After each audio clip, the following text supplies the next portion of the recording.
कि मार्केट का एक असूल है, गोल्ड जो है लिक्विडिटी टू लिक्विडिटी ही मूव करता है। अगर एक लिक्विडिटी उठाई है तो दूसरी लिक्विडिटी की तरफ ही मूव करता है। उसके अंदर थोड़ी सी एक दो चार चीज़ें हैं जो रूल हैं इसके लिक्विडिटी के, तो वो उसमें से एक रूल है जो मैं आपको भी बताने लगा हूँ। तो यहाँ पे अगर आप देखोगे तो यहाँ पे ये एक लिक्विडिटी इसने क्रिएट किया। अगर यहाँ से वापस आया है यहाँ से, और यहाँ से जब रिटर्न ये किया उस लिक्विडिटी की तरफ, तो उससे पहले ही मूव करके वापस आ गया। तो ये लिक्विडिटी इसने उठाई ही नहीं है, ये ऊपर वाली। तो यहाँ से वापस आ गया, नीचे से इसने जो है ना ये लिक्विडिटी जो है एक नीचे क्रिएट की है।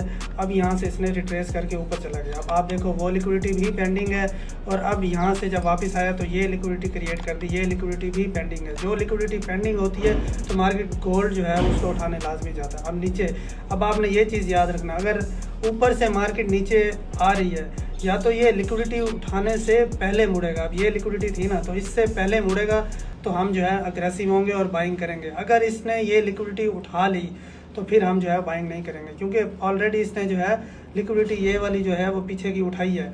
तो अब उसने ये बाद में क्रिएट की है लिक्विडिटी, तो अब ये इसने उठाने जाना है। अगर ये इसने उठाने जाना है तो बगैर लिक्विडिटी उठाए यहाँ से ऊपर की तरफ मूव करेगा। तो इसलिए हम यहाँ से अग्रेसिव बाय में थे कि लिक्विडिटी से पहले ही ये बाइंग जो है वो दिखाएगा, इसलिए हमने यहाँ से भी बाय किया।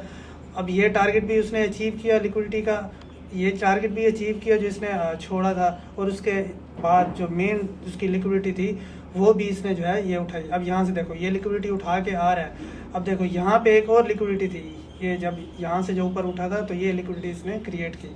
अब अगर इसने ऊपर जाना है तो ये बगैर लिक्विडिटी उठाए ही ऊपर जाएगा। अब आप देख रहे हो ये लिक्विडिटी की लाइन थी और ये उससे पहले ही मूव कर गया ऊपर।